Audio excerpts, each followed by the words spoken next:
రాత్రి 11:47 phone screen మీద ఒకే ఒక్క మెసేజ్ కనిపించింది. ఇక మనం మాట్లాడుకోకపోవడమే మంచిది. ఆ మెసేజ్ ని చూస్తూ రాహుల్ చాలా సేపు అలాగే కూర్చున్నాడు. ఎన్నోసార్లు టైప్ చేశాడు, ఎందుకో డిలీట్ చేశాడు. నన్ను వదిలి వెళ్ళిపోతున్నావా, మళ్ళీ డిలీట్ చేశాడు. చివరికి సరే జాగ్రత్త అని పంపాడు. అది వాళ్ళిద్దరి మధ్య వచ్చిన చివరి మెసేజ్. రాహుల్, మేఘన ఇద్దరు కాలేజీలో కలిశారు. మొదట్లో వాళ్ళు ప్రేమికులు కాదు, కేవలం ఫ్రెండ్స్. రోజు మాట్లాడడం, కలిసి టీ తాగడం, చిన్న చిన్న విషయాలకే గొడవ పడడం, మళ్ళీ 5 నిమిషాల్లోనే మాట్లాడుకోవడం. అలా తెలియకుండానే స్నేహం ప్రేమగా మారిపోయింది. ఒక రోజు మేఘన అడిగింది, నువ్వు నన్ను ఎప్పుడైనా వదిలి వెళ్ళిపోతావా? రాహుల్ నవ్వుతూ అన్నాడు, నువ్వు నన్ను వదిలినా నేను మాత్రం వదలను. మేఘన చిరునవ్వుతో ప్రామిస్ ప్రామిస్. అది వాళ్ళ ప్రేమలో చాలా చిన్న మాట, కానీ ఆ మాట ఒక రోజు రాహుల్ కి జీవితాంతం గుర్తుండిపోయే గాయమైంది. కాలం గడిచింది, కాలేజీ అయిపోయింది, రాహుల్ కి ఉద్యోగం వచ్చింది. మేఘన కూడా తన కెరీర్ లో బిజీ అయింది. ముందులా రోజంతా మాట్లాడుకునే సమయం లేకపోయింది. ముందు తిన్నావా అనే ప్రశ్న రోజుకు 10 సార్లు వచ్చేది. ఇప్పుడు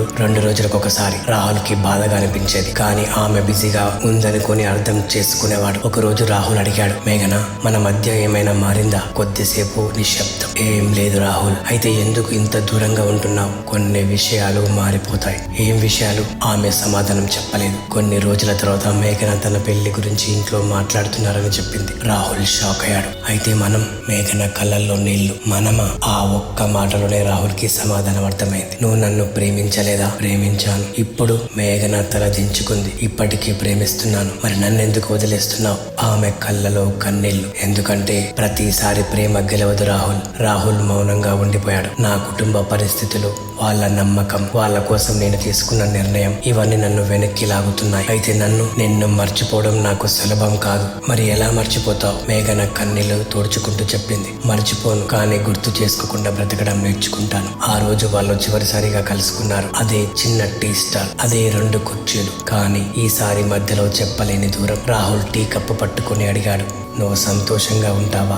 మేఘన నవ్వడానికి ప్రయత్నించింది. నువ్వు సంతోషంగా ఉండాలని కోరుకుంటున్నాను. నేను అడిగింది నీ గురించి. ఆమె ఏమీ మాట్లాడలేదు. వెళ్లే ముందు రాహుల్ ఒక మాట అన్నాడు. మేఘన ఆమె వెనక్కి తిరిగింది. నిన్ను నేను ఎప్పుడు ద్వేషించాను. ఆమె కళ్ళలో కన్నీళ్లు. నన్ను క్షమించు, క్షమించడానికి ఏమీ లేదు అని రాహుల్ చెప్పి అక్కడి నుంచి నడిచిపోయాడు. కొన్ని నెలల తర్వాత మేఘన పెళ్ళైపోయింది. రాహుల్ కి ఆ విషయం తెలిసింది. ఆ రోజు అతను ఆమె ఫోటోలు ఏవీ చూడలేదు. ఆమె సోషల్ మీడియా అకౌంట్ ఓపెన్ చేయలేదు. కేవలం తన ఫోన్ లో ఉన్న వాళ్ళ పాత ఫోటోను చూసి నెమ్మదిగా నవ్వాడు. నువ్వు సంతోషంగా ఉంటే చాలు అన్నాడు. ఏళ్ల తర్వాత ఒక రోజు రాహుల్ కి మేఘన నుంచి మెసేజ్ వచ్చింది. ఎలా ఉన్నావు? రాహుల్ చాలా సేపు ఆ మెసేజ్ ని చూస్తూ ఉన్నాడు. ఎన్నో జ్ఞాపకాలు ఒక్కసారిగా కళ్ళ ముందు వచ్చాయి. చివరిగా అతను టైప్ చేశాడు, బాగున్నాను, నువ్వు? నేను కూడా బాగున్నాను. అంతే. మళ్ళీ ఎలాంటి మాటలు లేవు. ఎందుకంటే కొన్ని ప్రేమ కథలకు చివర్లో పెళ్లి ఉండదు. కొన్ని ప్రేమ కథలకు చివర్లో కలయిక ఉండదు. కానీ జీవితంలో మనల్ని నిజంగా ప్రేమించిన ఒక మనిషి జ్ఞాపకం మాత్రం